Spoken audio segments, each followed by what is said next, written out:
الحمد لله رب العالمين وأشهد أن لا إله إلا الله ولي الصالحين وأشهد أن محمدا عبده ورسوله خاتم الأنبياء والمرسلين اللهم صل وسلم على عبدك ورسولك محمد وعلى آله وأصحابه أجمعين أما بعد فيقول الحق سبحانه وتعالى أعوذ بالله من الشيطان الرجيم تلك الدار الآخرة نجعلها للذين لا يريدون علوا في الأرض ولا فسادا والعاقبة للمتقين. All praises are due to Allah, Lord of the worlds, and I bear witness that Allah is one and has no partners, and that Muhammad, son of Abdullah, is his servant and last messenger, the seal of the prophets. May Allah constantly send peace and blessings to Muhammad and to his family and his companions, and all those who call to his way and practice the sunnah to the day of judgment. As to what follows, Allah subhanahu wa ta'ala has revealed to us in his glorious book. As for the abode of the hereafter, we assign it to those who do not rebel against the truth with pride, nor do they make mischief by committing crimes, and the good end is for those who are pious, those who fear Allah, those who obey Him and avoid evil. O you who believe, Allah subhanahu wa ta'ala is rapidly changing the face of this planet. And as we move toward the day of judgment, the day of resurrection, Yawm al-Qiyamah, we are seeing signs constantly coming in front of our eyes. And let us stop and reflect in this month of Ramadan. Allah has revealed شهر رمضان الذي أنزل فيه القرآن هدى للناس وبينات من الهدى والفرقان. Ramadan is the month in which the Quran was revealed, a guidance for people and clear evidence from the guidance and the criteria. Allah subhanahu wa ta'ala has used Ramadan in many places in history. It is a time of huda, a time of guidance. It is a time of furqan, the separation of good from evil. In these verses that we have heard from Surah Al-Qasas, Allah subhanahu wa ta'ala has revealed that the true reward in the next life is for those who do not move in the earth with ulu. They are not proud. They are not arrogant ones. They are not calling themselves emperor. They do not raise themselves over the people as a president. They are not kings. They are not people who feel that by their blood, or feel that by their wealth, or by their color, that they are better than other people. Allah has put a condition on the next life, that He has made it for those who do not have ulu. He has also made it for those who are not described as having fasad. They are not spreading corruption on the earth. They are not committing crimes and doing evil. But He told us, وَالْعَاقِبَةُ لِلْمُتَّقِينَ, that the best reward, the best end is for those described with taqwa. Those who fear Allah, those who hope in Allah, who surround themselves with the consciousness of Allah, those who avoid evil. And Allah subhanahu wa ta'ala is raising up new leadership from the ruins of the Muslim Ummah. Because of our sins, min al-dhunub, Allah subhanahu wa ta'ala is punishing us. Because of the bribery, because of intoxicants, of the stealing, of the hoarding of wealth, of all the sins we have committed, Allah subhanahu wa ta'ala is making tamhees. He is purifying the Muslim world. But out of this pain, out of this devastation and destruction, Allah subhanahu wa ta'ala has given us fursa azima. He has given us opportunities we have never realized in the past. News has come to us from reliable sources, from ulama, from the true scholars who are speaking up in the Muslim world and reporting to us of the truth that is happening. Word has come to us that in Kurdistan, the ulama, along with mujahideen, are controlling major areas in Kurdistan of Iraq. And the believers are coming to them from all sides, coming from the north, coming from the south, deserting from the armies, coming to the leadership and taking bay'ah to the true Islamic leadership. They have told us that there are over 50,000 mujahideen under the sword in Kurdistan, raising up the banner, not based on nationalism, not based on secular teachings, but based upon La ilaha illallah Muhammadur Rasulullah alayhi salatu wasalam. They are controlling Arbil, Sulaymaniya, Kirkuk. They are moving on Mosul. They are coming to take control of an area that they never dreamed they would have the opportunity of controlling in this century. But Allah subhanahu wa ta'ala, with His hikmah, has given an opportunity to the believers. In Somalia, a country devastated by war, people fleeing into Ogaden, fleeing down into the south, leaving Mogadishu, no borders, no customs, no passport, complete disorder and fawda in the country of Somalia. But out of all this pain, word has come to us from ulama that mujahideen are controlling the south, a large portion of territory, that Muslims who have the proper aqidah, who believe in Allah in the proper way, are controlling an area they never thought they would control in the past. But out of this fawda, out of this confusion, Allah subhanahu wa ta'ala has given the opportunity to the believers. In Eritrea, on the coastline of Ethiopia, a country racked with division, a land devastated by continuous war for 20 years, news have come to us from reliable sources that mujahideen are controlling a large section of Eritrea. They are moving on Asmara. They have taken bay'ah to a leader, a bay'ah based upon La ilaha illallah Muhammadur Rasulullah alayhi salatu wasalam. An opportunity never existed before, but through the pain and suffering, now being exposed to the believers. In Afghanistan, news has come to us from reliable sources that the mujahideen were not involved in the fitna in the Gulf.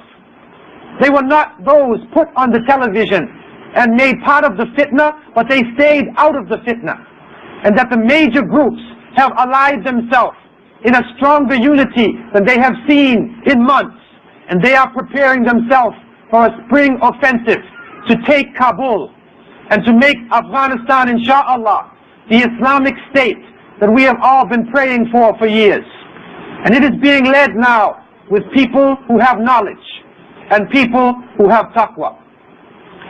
And so Allah subhanahu wa ta'ala is preparing the Muslim world, bringing us closer to a new world order, not the new world order based upon Bush or based upon the kuffar, but a new world order known to Allah subhanahu wa ta'ala and revealed to us in hadith. But what about the Western countries? What about these lands, the lands of the kafirun?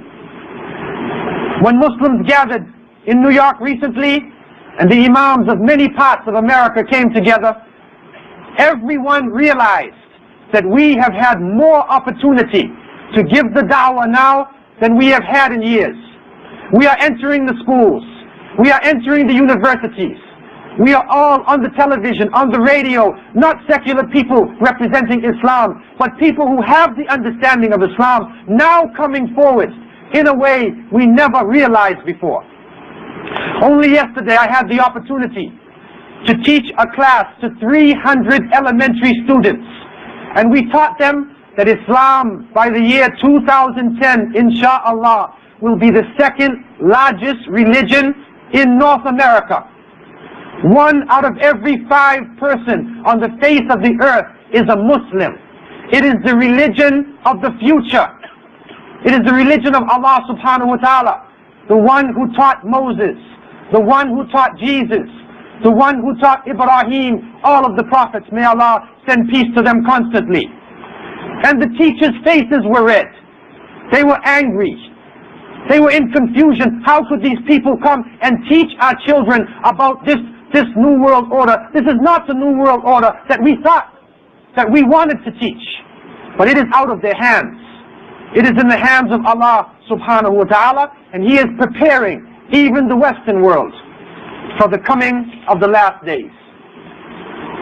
And Allah is giving us signs. He is giving us signs if we would be ulul albab, if we would be people of intelligence, people who would reflect. We would look upon the signs of Allah subhanahu wa ta'ala. And people ask about America. After this destruction, after they now retreat, or are retreating back to their safety in their homes, what will happen to them? They now have Patriot missiles. They now have early warning radar systems. How then can any destruction come to them? How then all the things they have done in the world will come back upon them?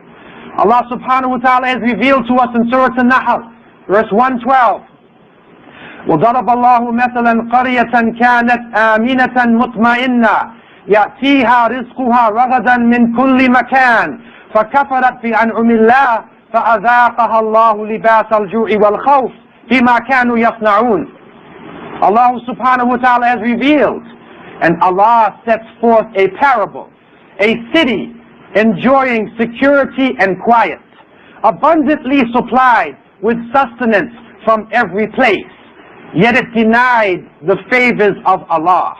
So Allah made it taste of hunger and terror, closing in on it like a clothing from every side because of the evil the people had committed.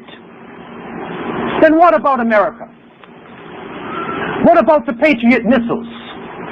What about the radar system? When Allah subhanahu wa ta'ala is ready to take even these lands, He will take them, and there is no system that can warn the people or protect the people from His punishment when it hits. Only yesterday, tornadoes stalked the land of America. Winds reported to be moving at 130 kilometers. Trucks were thrown like toys. Trees ripped from the ground and thrown like sticks. Even in Sarnia, in Ontario, it is reported that they heard a noise. It sounded like a roaring train, and then the wind struck, a sayha. It is the call, it is that sound that Allah subhanahu wa ta'ala unleashed upon Qawm Waaz and Thamud and those who came before. Do not think that Allah would leave these people alone. If they cause destruction, Allah will send His punishment upon them, and no Patriot missile, no early warning system, no form of man-made technology would save them from the punishment of Allah subhanahu wa ta'ala. Allah is revealing His signs, and He has given these signs on the lips of the last Prophet Muhammad alayhi salatu wasalam.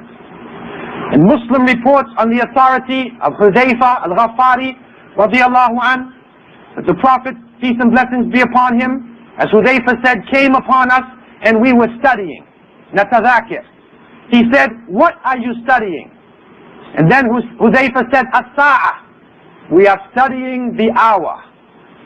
And the Prophet, peace and blessings be upon him, said, إنها لم تقوم حتى تروا قبلها 10 آيات فذكر الدخان والدجال والدابة وطلوع الشمس من مغربها ونزول عيسى بن مريم ويأجوج ومأجوج وثلاثة خسوف خسف بالمشرق وخسف بالمغرب وخسف بجزيرة العرب وآخر ذلك نار تخرج من اليمن من قعر عدن تسوق الناس إلى المحشر.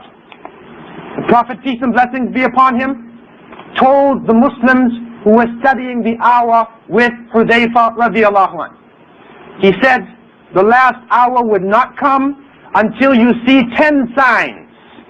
Then he mentioned ad-dukhan, smoke, the Dajjal, the Antichrist, ad-dabba, a creature who would speak all languages and terrify people, the sun rising in the west, the descent of Jesus, the son of Mary, peace be upon him, Gog and Magog, Ya'juj and Ma'juj, and 3 lunar eclipses, one in the east, one in the west, one in the Arabian Peninsula, and the last sign would be a fire coming out of Yemen at the lower part of Aden, which would drive the people toward the area of the resurrection. People ask, how could these signs appear? How could a fire of such power and velocity appear on the earth? How could smoke appear like this when smoke is released in the air and it becomes nothing? Allah subhanahu wa ta'ala is giving us early warning of the signs. The fire, the dukhan, the fires are burning in Kuwait. It is burning an underground sea of oil. We do not know if and when they will put it out. The dukhan, smoke is coming from the fire. The smoke is rising to the atmosphere. The temperature has lowered 60 degrees in Kuwait. People with heart trouble are dying. The smoke is coming into their noses, coming into their mouths. It is said on occasions the visibility is only 500 meters. Allah subhanahu wa ta'ala is giving us early warning of the signs of Qiyamah. When the real smoke comes, the Prophet, peace and blessings be upon him, on the authority of Hudayfa radiallahu an, reports, and Hudayfa said, what is dukhan? The Prophet, peace and blessings be upon him, revealed the dukhan will fill up what is between the east and the west. It will last 40 yawman wa layla. It will last 40 days and nights. For the believer, it would be like a bad cold with a cough. But for the disbeliever, it will be like he is sakran. It will be like he is drunk. Smoke will come out their nostrils. Smoke will come out their ears, out of their backside, on all of their bodies. And the Prophet, peace and blessings be upon him, has promised the coming of dukhan. What about Isa alayhi salam? We are now on a day that they call Good Friday. And the Prophet, peace and blessings be upon him, has told us, خَيْرُ يَوْمٍ طَلَعَتْ فِيهِ الشَّمْسُ يَوْمُ الْجُمُعَةِ. It is the best day in which the sun has arisen, not only once per year, but every Jumu'ah is the best day. And all those who are here today should be attending their Jumu'ah, especially the men who have reached maturity. It is compulsory to have your Jumu'ah, and beware that the time is coming when Isa alayhi salam would appear on this earth. In authentic hadith, the Prophet, peace and blessings be upon him, has reported, by Allah, the son of Maryam is about to descend. Hakaman muqsita. He will be a just ruler. He will break the salib. He will break the crosses.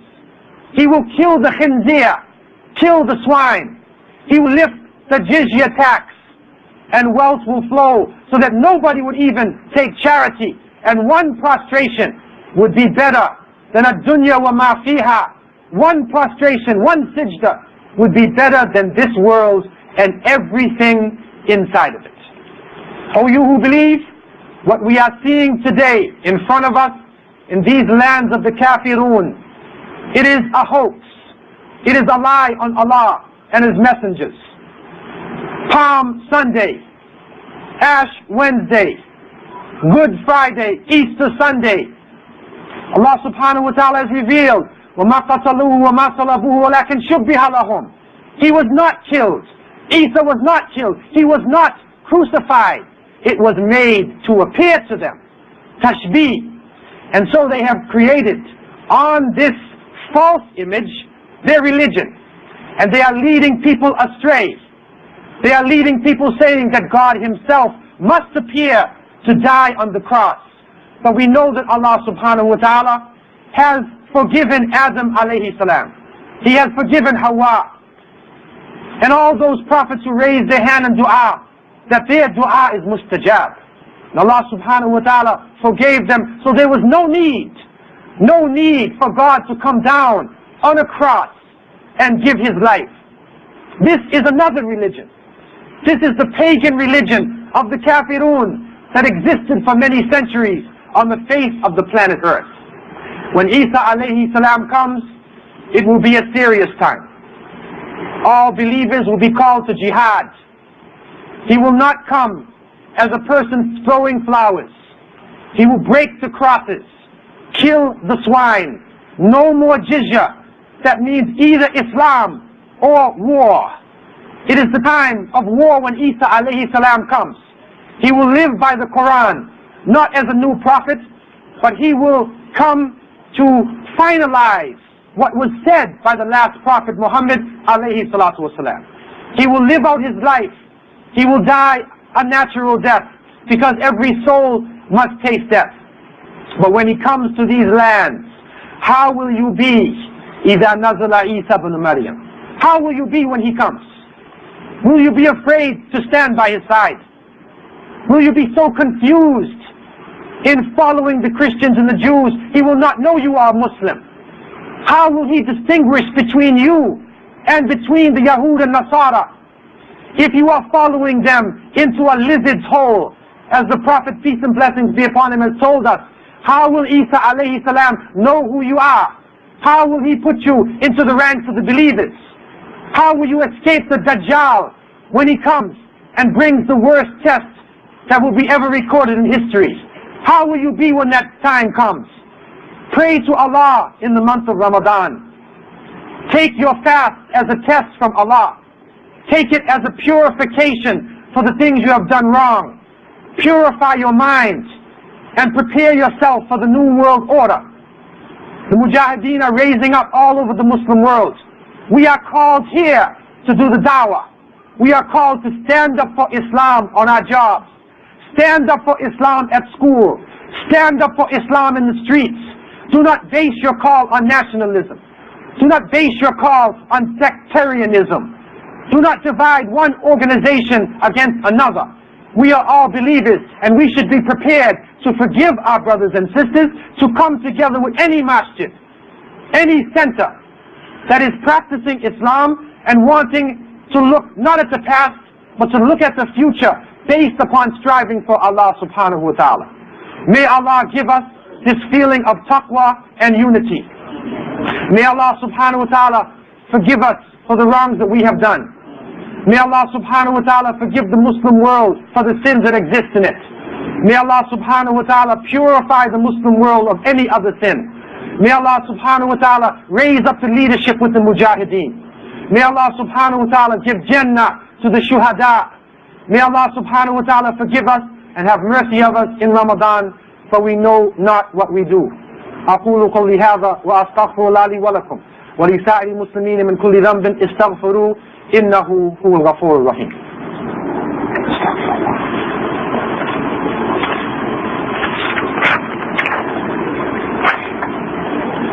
الحمد لله الواحد الأحد الفرد الصمد الذي لم يلد ولم يولد ولم يكن له كفوا أحد، وأصلي وأسلم على خاتم الأنبياء والمرسلين محمد بن عبد الله وعلى آله وأصحابه أجمعين.